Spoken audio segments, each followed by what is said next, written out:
Kembali kita di Ngaji Narasi Online. Assalamualaikum warahmatullahi wabarakatuh. Alhamdulillahirabbil alamin. Wassalatu wassalamu ala khairil mursalin sayyidina wa maulana Muhammadin wa ala alihi wa sahbihi ajma'in. Amma ba'du. Sahabat Ngaji Narasi Online yang dirahmati oleh Allah Subhanahu wa taala. Alhamdulillah kita ketemu lagi. Hari ini kita akan sama-sama membahas hadis ke-35. Hadis ke-35 dari bab sabar, ya, kitab Riyadhus Shalihin. Dan untuk itu tetap sama-sama disimak sampai akhir, insyaallah manfaat. Bismillahirrahmanirrahim. Wa an Atha'i ibni Abi Rabah, ya, qala libnu Abbas radhiyallahu anhuma, ala urika imra'atan min ahlil jannah, faqultu bala, qala hadhil mar'atu as-sawda'u atatin nabiyya sallallahu alaihi wasallam faqalat inni usra wa inni atakashaf fad'u Allah ta'ala li, qala in syi'ti sabarti walakil jannah wa in syi'ti da'awtullah ta'ala ay yu'afik. Faqalat asbir. Faqalat inni atakashaf. Fad'ullaha alla atakashaf. Fada'a laha. Muttafaqun alaih. Ini fenomena di masyarakat, ya, tentang perempuan. Hadis ini disampaikan oleh Atha, ya, an Atha ibni Abi Rabah, dari Atha bin Abi Rabah. Beliau berkata, menyampaikan bahwa qala libnu Abbas radhiyallahu anhuma. Beliau itu berkata bahwa dulu waktu itu, ya, Ibnu Abbas, semoga Allah meridhai keduanya, itu pernah menyampaikan kepada Atha, kepada dirinya. Apa yang disampaikan? Ala urika, apakah kamu mau ku tunjukkan, ya, imra'atan, perempuan yang min ahlil jannah, ya, yang tergolong penghuni surga. Nah, ini minta maaf saya pegang. Nah, apa-apa. Ya, mau nggak ku tunjukkan kamu yang namanya itu, ini ada perempuan yang Nabi menyebutkan dia sebagai penghuni surga, mau nggak? Fakultu, kata Atha, bala, mau dong. Ya. Qala hadhil mar'atu as-sauda'u. Ini ada perempuan, ya, itu kulitnya hitam. Ini perempuan berkulit hitam, atatin nabiyya. Ia datang menemui Nabi Muhammad sallallahu alaihi wasallam, faqalat, sembari ia berkata, inni usra'u, ya Rasul, aku ini punya penyakit, sering banget, ya, kejang-kejang, ya, bisa dimaknai juga kesurupan, gitu, ya, kayak orang kesetrum gitu, ya, kejang-kejang kayak kesurupan gitu, ya, sehingga wa inni atakasyafu, sehingga, ya, ketika kejadian itu pakaianku itu tersingkap, ya, auratku tuh akhirnya kelihatan, ya, tersingkap kelihatan, ya, fad'u Allah ta'ala li, maka ya Rasul, aku minta agar engkau berdoa kepada Allah agar Allah menyembuhkan penyakitku ini. Ya, jadi perempuan ini punya penyakit, ya, bisa epilepsi, ya, kesurupan, pokoknya nggak sadar diri lah. Penyakit yang nggak buat dia sadar, hilang akal, ya, penyakitnya itu yang mengakibatkan auratnya tersingkap. Auratnya tersingkap dan akhirnya karena auratnya tersingkap, dia nggak sadar, ketika sudah selesai ya merasa malu sendiri. Sehingga ia meminta Rasul yang mendoakan. Nah, sudah banyak ya orang-orang yang minta Rasul mendoakan tuh banyak ya. Dan dulu kita pernah dengar juga tentang Sa'labah. Ya, Sa'labah itu orang yang sholat belum selesai, pokoknya selesai salam, belum doa segala hal langsung pulang. Selalu begitu. Akhirnya minta pada Rasul, gara-gara dia harus berbagi sarung dengan istrinya, akhirnya minta agar dia jadi kaya. Kata Rasul, nggak usah, nggak enak jadi kaya. Nanti malah sama. Enggak, kalau saya udah kaya, insya Allah saya akan rajin. Nah, didoakan Rasul, akhirnya kambingnya itu jadi banyak, jadilah dia pengusaha kambing. Dia ternak kambing banyak, jadi pengusaha kambing, domba. Tetap sama. Sama, ternyata ditanya kenapa kamu udah kaya begini kok masih nggak mau sholat, nggak sholat dengan sempurna, tetap buru-buru ya, ternyata harus ngurusi bisnisannya ya, sama. Nah yang ini ada wanita minta doa sama Rasul, gimana? Kata Rasul apa?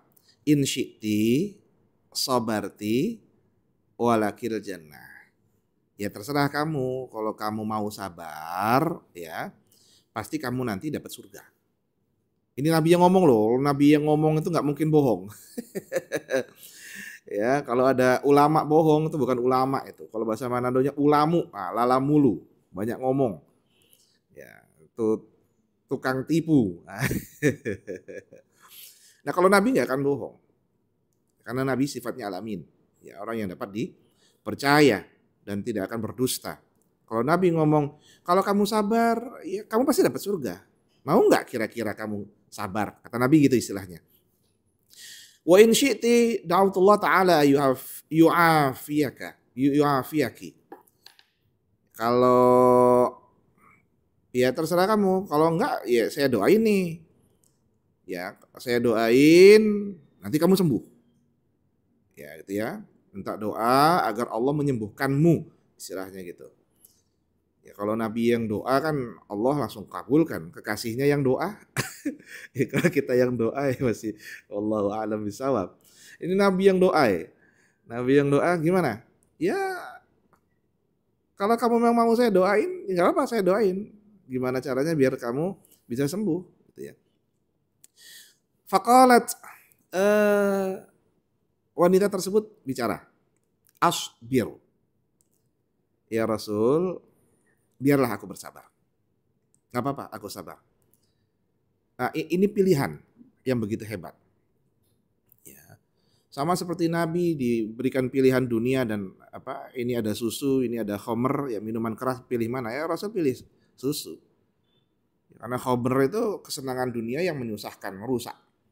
Nah wanita ini silakan, kamu mau tak doain sembuh atau mau dapat surga? Beliau ternyata milih surga.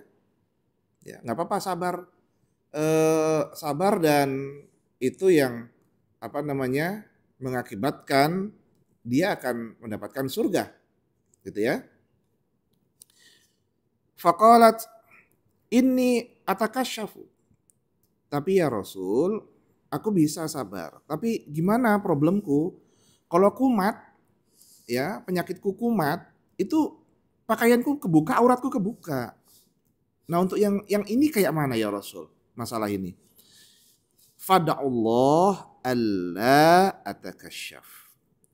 Coba sekarang ini Rasul yang nyuruh. Kalau Rasul yang nyuruh berarti wasilahnya sampai.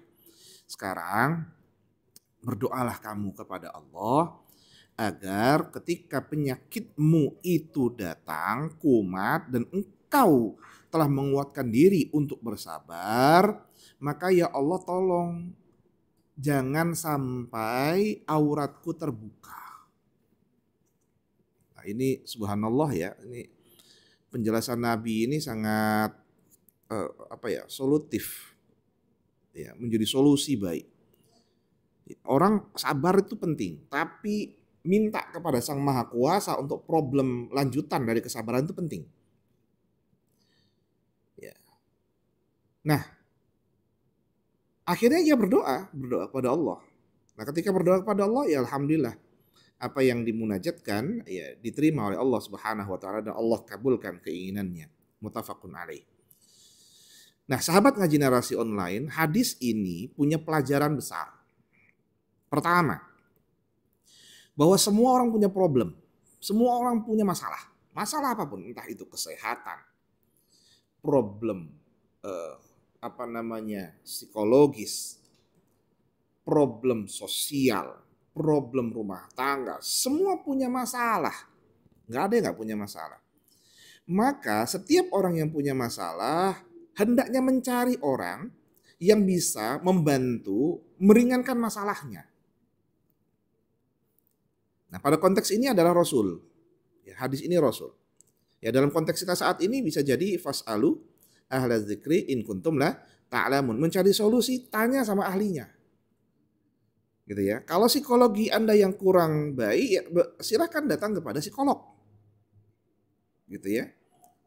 Ya, kalau kejiwaan Anda yang tidak baik, selain ke psikolog juga bisa ke dokter jiwa. Bukan berarti datang ke dokter jiwa itu gila, enggak. Ya, ini kadangkala ya stigma negatif kalau datang ke dokter jiwa. Enggak. Dokter itu wasilah yang Allah hadirkan ke muka bumi ini, termasuk dokter jiwa. Kalau bicara masalah problem keagamaan, ya datang kepada ahlinya, ahli agama. Punya problem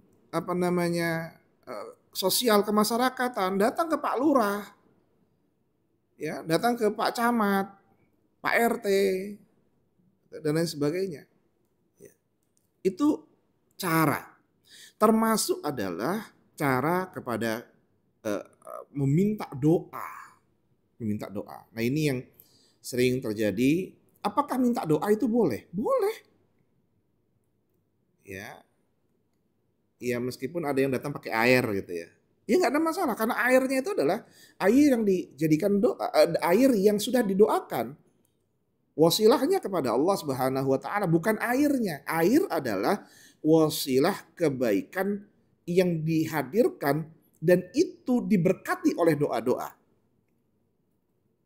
Ya, jadi yang pertama itu diperkenankan datang minta doa, baik doa secara langsung atau minta wasilah. Karena kadangkala ya kan Nabi sendiri yang nyampaikan tuh ya, kalau setan itu terbuat dari api, marah itu karena dari setan terbuat dari api itu matinya dengan air. Jadi kalau ada masalah wudu sembahyang. Nah, salah satunya adalah air itu pun memberikan kesejukan kepada kita. Termasuk orang-orang yang sedang bermasalah, mungkin itu dengan minum itu nikmat loh. Ya. Nah, jadi apalagi kalau air minumnya yang didoakan. Ya. Maka pertama diperkenankan untuk datang kepada orang minta doa untuk problem entah itu penyakit dan lain sebagainya. Ya, dan itu akan mampu menenangkan kita karena doa itulah yang diyakini yang akan sampai kepada Allah Subhanahu wa taala memberikan efek positif kepada dirinya. Yang kedua, pentingnya rasa sabar.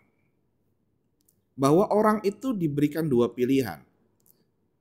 Yang pertama adalah kesenangan dunia, ya. Yang kedua adalah kesenangan akhirat. Kesenangan akhirat itu berupa surganya Allah Subhanahu wa taala. Bisa jadi orang itu mendapatkan kenikmatannya di dunia, misalnya disembuhkan, diberikan ketenangan, tapi apakah ruhaninya sampai kepada Allah? Nah, ruhani yang sampai kepada Allah itu jembatannya sabar. Ya, makanya kalau dalam terminologi tasawuf ya, untuk sampai ma'rifat itu ada tangga sabar. Nah, sabar itu penting. Dan itu cara untuk bisa sampai kepada Allah Subhanahu wa ta'ala. Maka untuk bisa mendapatkan kesabaran, Rasul sampaikan, kalau kamu sabar untuk surga. Termasuk dalam penyakitnya, termasuk dalam problemnya. Ribut dengan suami, sabar, insya Allah dapat surga. Ribut dengan tetangga, orang lain, siapapun, sabar, dapat surga. Yakinlah itu, karena Nabi yang ngajarkan, Nabi yang ngajar. Oh, kalau bukan Nabi yang ngajar, nggak usah diikutin. Ini Nabi yang ngomong kok, jadi nggak usah takut. Ya, karena Nabi kasih pilihan, mau tak doain, sembuh kamu. Istilahnya poinnya gitu ya. Ini bahasa kitanya ya, tak doain sembuh kamu. Tapi kalau sabar, itu lebih hebat, karena bagimu surga. Sembuh cuma sementara, karena dunia ini kan cuma kenikmatan sesaat. Ya, akhirat tuh kenikmatan yang paling hebat, ya ini kenikmatan utama. Ya, meskipun surga itu ya nggak bisa diprediksi sebagaimana visualisasi mata kita, kemudian imajinasi yang dibangun setelah pendengaran. Enggak. Ya, apalagi kan kita nonton TV, surga kayak gini gitu ya. Apalagi kita dengar, oh ada ini. Yaitu imajinasi yang dihadirkan. Tapi seperti apa aslinya ya hanya Allah yang tahu. Tapi yang pasti surga itu adalah tempat paling nikmat. Itu poinnya.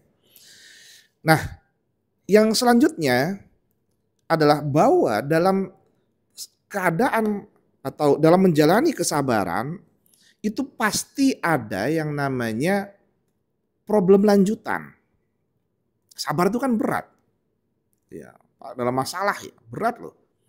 Ditambah dengan problem lanjutan. Seperti yang wanita ini adalah problemnya, dia sabar menerima penyakitnya itu.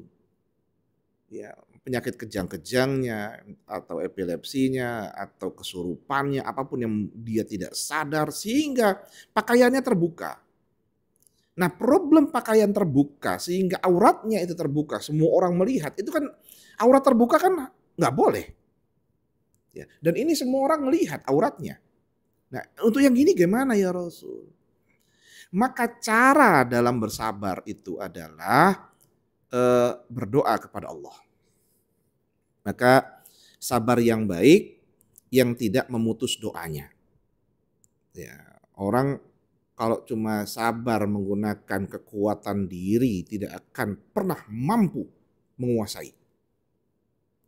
Karena yang ternyata yang bisa menguasai diri ini adalah melalui doa. Karena doa silahul mukminin. Doa itu adalah senjata pamungkas orang-orang yang beriman. Maka untuk itu problem-problem yang datang kepada kita hendaknya tutuplah dengan doa kepada Allah. Agar Allah memberikan solusi. Dan Allah akan memberikan solusi tersebut. Akan memberikan solusi. Sahabat ngaji narasi online, itulah kajian kita ya pada hadis ke-35 ini, dan insya Allah nanti kita lanjutkan hadis ke-36 ya, insya Allah lain waktu. Nah, tapi dalam hadis ke-35 ini ingat poinnya adalah yang pertama, bahwa kita kalau ada masalah selain menerima masalah itu, hendaknya kita datang kepada orang-orang yang ahli untuk bisa memberikan solusi. Itu penting. Yang kedua, dalam menjalani problem tersebut, jangan lupa untuk bersabar. Nah, kalau sudah bersabar, tutuplah dengan doa agar problem itu diselesaikan langsung oleh Allah Subhanahu wa ta'ala. Saya kira itu ya, mudah-mudahan manfaat. Semoga Allah meridhai kita semua dan menjaga kita.